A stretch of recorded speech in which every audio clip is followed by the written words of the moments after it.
नमस्कार, पर्दाफाश में आपका स्वागत है। मैं हूं आपके साथ सोनाली। आज बात करेंगे सपा नेताओं की बदजुबानी की, क्योंकि आए दिन सपा नेता ऐसे बयान दे रहे हैं जिसे सुनकर हर हिंदू का खून खौलने लगता है। और सबसे बड़ी और चौंकाने वाली बात तो यह है कि अखिलेश यादव अपने नेताओं के बेतुके शर्मनाक बयानों का सपोर्ट कर रहे हैं।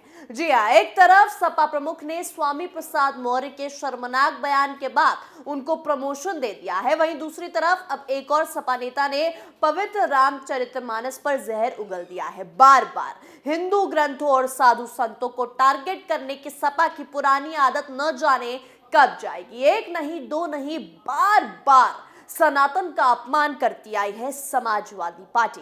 लेकिन यूपी के सीएम योगी आदित्यनाथ ने भी साफ कर दिया है कि सनातन धर्म का अपमान नहीं सहेंगे।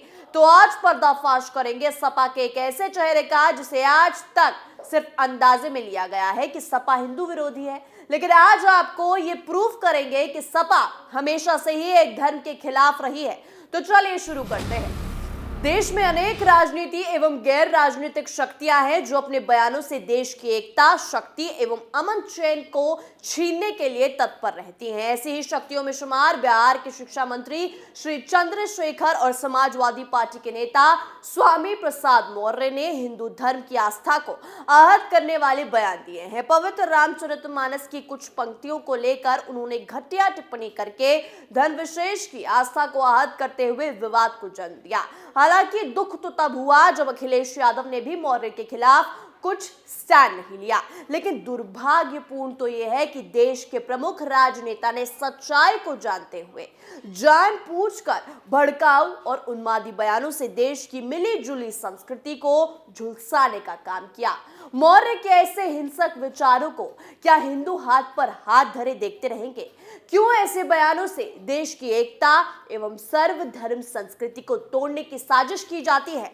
रामचरितमानस को पिछले करीब 500 सालों से संपूर्ण भारत के करोड़ों लोग जिस श्रद्धा और प्रेम से पाठ करते रहे हैं, वो इसका दर्जा बहुत ऊंचा कर देता है। अब इस तरह इस पवित्र ग्रंथ का अनादर और बेवजह का विवाद खड़ा करना समझ से परे है। पहले तो आपको सपा नेता का एक नया बयान सुनाते हैं जो स्वामी प्रसाद मौर्य के बयान के सपोर्ट में आया और एक बार फिर जहर उगला गया। हिंदुओं की आस्था से खिलवाड़ किया गया।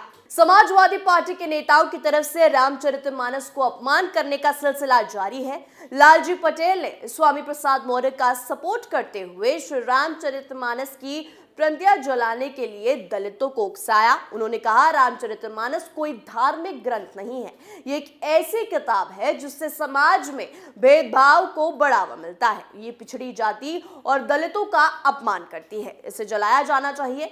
इतना ही नहीं, सपा नेता ने हद तो तब कर दी जब लोगों को उकसाने पर वो उतर आए। उन्होंने पिछड़े वर्ग के लोगों को भी हिंदू त्योहार होली पर श्री रामचरितमानस की प्रतियां जलाने के लिए उकसाया। हम अपने मन से कोई भी बात नहीं बता रहे, ये शब्द खुद सपा नेता के मुंह से निकले हैं। ये वीडियो देखिए। और ये तुलसीदास जी की पुस्तक जो है ये 500 साल पुरानी है, तो ये वो सनातन धर्म का ग्रंथ कहाँ है? ये ग्रंथ है ही नहीं, ये समाज को बांटने वाली एक पुस्तक है जो ये पिछड़ा और दलित को अपमानित करती है ये पुस्तक। और पिछड़े समाज से मैं अपील करना चाहूंगा, पूरे देश के पिछड़े और दलित समाज से, जिस तरीके से हजारों साल पहले गौतम बुद्ध के विचारों वाली पुस्तक को इन्हीं मनवादियों ने, पुष्पमित्र संघ के लोगों ने होलिका दहन के दिन होलिका जलाया था हर गांव में। मैं तो अपील करना चाहूंगा कि पूरे जो पिछड़े दलित हिंदू समाज के लोग हैं, आने वाला जो होलिका का दिन है उस दिन रामचरितमानस जैसे पुस्तकों का होलिका जलाया जाए, तब ये दलित और पिछड़ों का हक और अधिकार मिलेगा। तो सुना आपने, इतनी घटिया बात, इतने शर्मनाक बयान बार बार सपा की तरफ से दिए जा रहे हैं। लेकिन सवाल तो यह है कि अखिलेश यादव आखिर कर क्या रहे हैं? बीजेपी पर आरोप लगाने के अलावा आखिर कौन सी राजनीति कर रहे हैं अखिलेश यादव? हद तो तब हो गई जब स्वामी प्रसाद मौर्य के बयान के बाद उन्होंने मौर्य को प्रमोशन दे दिया। जहां पूरे देश में स्वामी प्रसाद मौर्य के घटिया बयान से गुस्सा फैला हुआ है, वहीं दूसरी तरफ अखिलेश यादव का ये रुख क्या उनके लिए सही है?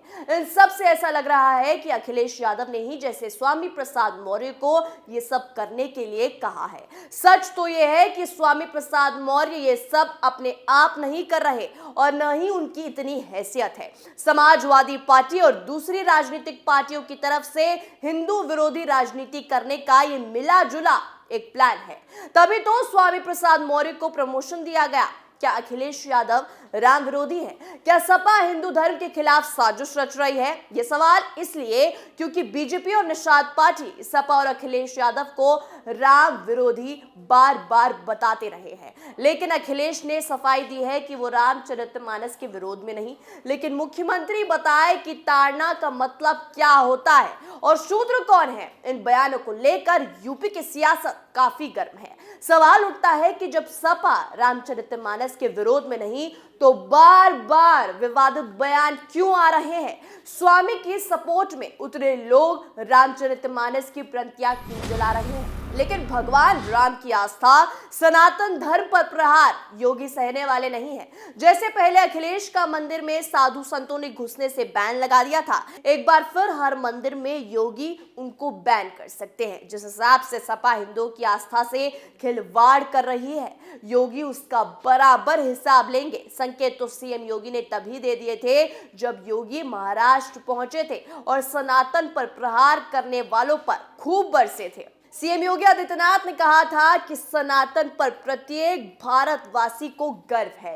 इस दुनिया में सनातन ही सबसे प्राचीन धर्म है। उन्होंने कहा कि आज केंद्र की नरेंद्र मोदी सरकार सनातन धर्म के मूल्यों की रक्षा कर रही है। सीएम योगी ने कहा कि हम सभी को सनातन धर्म पर गर्व करना चाहिए। उन्होंने कहा कि महाभारत में कहा गया है कि भारत में जन्म लेना अत्यंत दुर्लभ है और उसके बाद सनातन धर्म में जन्म लेना और भी दुर्लभ होता है। उन्होंने कहा कि सनातन धर्म दुनिया का सबसे प्राचीन धर्म है और आज दुनिया को राह दिखाते हुए सबको एक साथ चलने की बात कहता है। आपको याद होगा पहले भी सपा को कभी भगवा रंग से तो कभी साधु संतों से दिक्कत होती आई है और सपा का कार सेवकों से भी कनेक्शन आप सब जानते ही हैं। 30 अक्टूबर 1990 में अयोध्या में श्री राम जन्मभूमि के लिए गोलीकांड हुआ था। जब कार सेवक अयोध्या गए थे तो उत्तर प्रदेश की सत्ता मुलायम सिंह यादव के हाथ में थी। कार सेवकों ने ढांचे की ओर बढ़ना शुरू किया तो पुलिस ने सरकार के आदेश पर पहले लाठीचार्ज किया और फिर बाद में कार सेवकों पर गोलियां चलवा दी। जब गोली चली तो भगदड़ मच गई। लोग अपनी जान बचाने के लिए इधर उधर भाग गए। भीड़ में कई लोग कुचलकर गंभीर रूप से घायल हो गए थे। मीडिया रिपोर्ट के अनुसार बता दें कि 6 फरवरी 2014 को मैनपुरी में मुलायम सिंह यादव ने एक कार्यक्रम के दौरान कबूला था कि उनके ही आदेश पर गोलियां चलाई गई थी। आज अखिलेश यादव की पार्टी जिस तरह से जहर उगल रही है वो बेहद ही शर्मनाक है, लेकिन याद रखिए जनता जवाब चुनाव के वक्त जरूर देती है और जिस तरह 2022 में सपा को धूल चटाई गई, एक बार फिर लोकसभा में भी यही हाल होने वाला है। पर्दाफाश में आज के लिए इतना ही। देखते रहिए कैपिटल टीवी। नमस्कार।